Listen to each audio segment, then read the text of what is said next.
नमस्कार दोस्तों, आज की कहानी है एक भूतिया कब्रिस्तान की, जहां एक चुड़ैल वहां शांति से कब्र में रह रहे आत्माओं को परेशान करती रहती थी।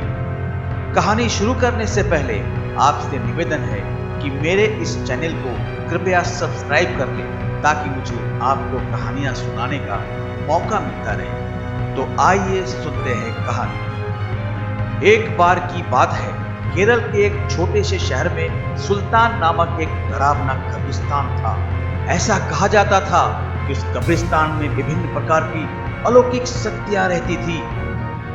एक चांदनी रात को बिली, लूसी और रोहित, तीन दोस्त कब्रिस्तान के किनारे पर एकत्रित हुए। अचानक उनको कब्रिस्तान से भयानक फुसफुसाहट की आवाज सुनाई दी। आवाज कहां से आ रही है, यह देखने के लिए वे हाथ में टॉर्च लेकर सावधानी से कब्रिस्तान के गेट से अंदर घुसे। जैसे ही वो कब्रिस्तान में दाखिल हुए, हवा तेज चलने लगी। अचानक उन्होंने एक इंसान को एक मकबरे के पास टहलते हुए देखा। वो उदास और खोया हुआ दिखाई दिया, इसलिए बिली, लूसी और रोहित उसके पास आए और पूछा, कौन हो तुम और इतनी रात को यहाँ क्या कर रहे हो? तो उसने जवाब दिया, मैं एक आत्मा हूं और मेरा नाम अकबर है। अकबर ने उन्हें उस भयानक अभिशाप के बारे में बताया जो इस कब्रिस्तान के सभी आत्माओं को परेशान करता था।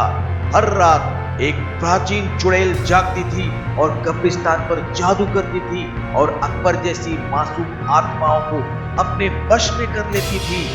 अभिशाप को तोड़ने का एकमात्र तरीका कब्रिस्तान के पीछे जंगल में एक पेड़ के नीचे छिपी हुई मंत्र पुस्तिका को ढूंढना और आधी रात से पहले उसे नष्ट करना था।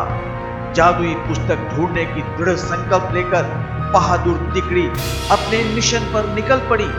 उन्होंने अंधेरे में मकबरों के बीच रास्ता खोजा जंगल में जाने के लिए, और इस बात का ध्यान रखा कि आराम करने वाली आत्माओं को परेशान ना किया जाए। रास्ते में उन्हें बोन्स नामक एक शरारती छोटे कंकाल का सामना करना पड़ा, जो उन्हें जादू की किताब खोजने में मदद करने के लिए तैयार हो गया। वह कंकाल उन्हें एक पुराने आम के पेड़ के पास ले गई और कहा, इस पेड़ के पत्ते सब अपने पास रख लो। अगर ये पत्ता तुम्हारे पास रहेगा तो वो चुड़ैल तुम्हारा कुछ नहीं बिगाड़ सकती, और ये पत्ता तुम्हें जादुई किताब हासिल करने में मदद करेगा। यह कहकर वह कंकाल वापस कब्रिस्तान की तरफ चला गया। आम के पत्ते को अपने हाथ में लेकर तीन दोस्त जादुई किताब ढूंढने लगे। बहुत ढूंढने के पश्चात जंगल में एक झील के अंदर उन्हें चमकता हुआ कुछ दिखाई दिया।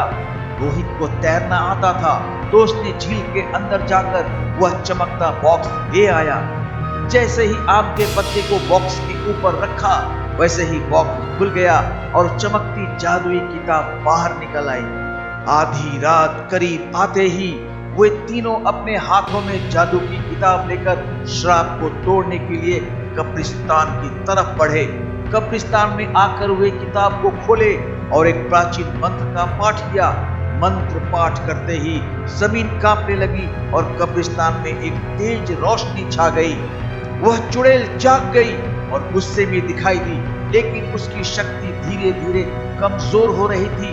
उसने बिली, लूसी, रोहित को जादुई किताब पढ़ने से रोकने के लिए अपनी जादुई शक्ति का प्रयोग किया, लेकिन उन तीनों पर कोई असर नहीं हुआ, क्योंकि तीनों के पास आम के पत्ते थे जो उनकी रक्षा कर रहे थे।